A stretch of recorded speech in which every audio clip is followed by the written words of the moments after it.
Wait, ശരിക്കും ഈ വിറ്റാമിനുകൾ life save ചെയ്യാൻ പറ്റും. പക്ഷേ ഇതിനെക്കുറിച്ച് നിങ്ങൾ അധികം ആരും പറഞ്ഞ് കേട്ടിട്ടുണ്ടാവില്ല. ഏതാ വിറ്റാമിൻ എന്നല്ലേ? പറഞ്ഞുതരാം. My name is Firoz, I M A pharmacist. ഞാൻ ഈ വൈറ്റമിൻസിനെ കുറിച്ചിട്ട് ഒരു സീരീസ് ഓഫ് വീഡിയോസ് ചെയ്യുന്നുണ്ട്. ഇത് എൻ്റെ സീരീസിലെ 3ാമത്തെ വീഡിയോ ആണ്. ആൻഡ് ഇതിൽ പറയുന്ന വൈറ്റമിൻ ഏതാണെന്നുള്ളത് ഞാൻ അവസാനം പറഞ്ഞുതരാം. പക്ഷേ അതിന് മുന്നേ ഞാൻ ഇതിൻ്റെ ബെനിഫിറ്റ്സ് നിങ്ങൾക്ക് എക്സ്പ്ലെയിൻ ചെയ്ത് തരാം. ഇതിൽ ഒന്ന് പറഞ്ഞാൽ ബോൺ ഹെൽത്ത്.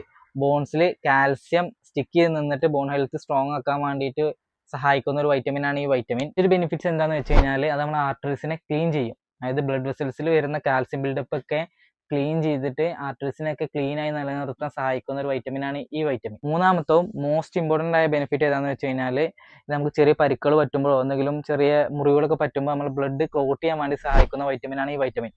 ഇത് പറയുമ്പോൾ തന്നെ എല്ലാവർക്കും ഏതാ വൈറ്റമിൻ മനസ്സിലായിട്ടുണ്ടാവും. Yes, vitamin K. Vitamin K എടുക്കുന്നവരെ ഏറ്റവും ഇമ്പോർട്ടൻ്റ് ആയിട്ട് അറിഞ്ഞിരിക്കേണ്ട കുറച്ച് കാര്യങ്ങളുണ്ട്. അത് വാർഫാറിൻ പോലത്തെ മെഡിക്കേഷൻസ് എന്തെങ്കിലും കൺസ്യൂം ചെയ്യുന്ന ആൾക്കാരാണെന്നുണ്ടെങ്കിൽ വൈറ്റമിൻ കെ ഒരിക്കലും എടുക്കാതിരിക്കുകയാണ് നല്ലത്.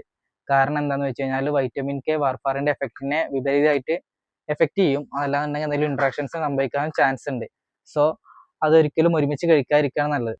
വൈറ്റമിൻ കെക്ക് വേണ്ടിയിട്ട് നിങ്ങൾ എന്തൊക്കെ കൺസ്യൂം ചെയ്യേണ്ടതെന്നുള്ളത് ഞാൻ ഈ വീഡിയോയുടെ കമൻറ്റ് ബോക്സിൽ പിൻ ചെയ്തിടാം. ആൻഡ് ഈ വീഡിയോ നിങ്ങൾക്ക് ഇഷ്ടപ്പെട്ടിരിക്കുകയാണെന്നുണ്ടെങ്കിൽ ആർക്കെങ്കിലും ഉപകാരപ്പെടുന്നുണ്ടെങ്കിൽ അവർക്ക് ഷെയർ ചെയ്ത് കൊടുക്കുക.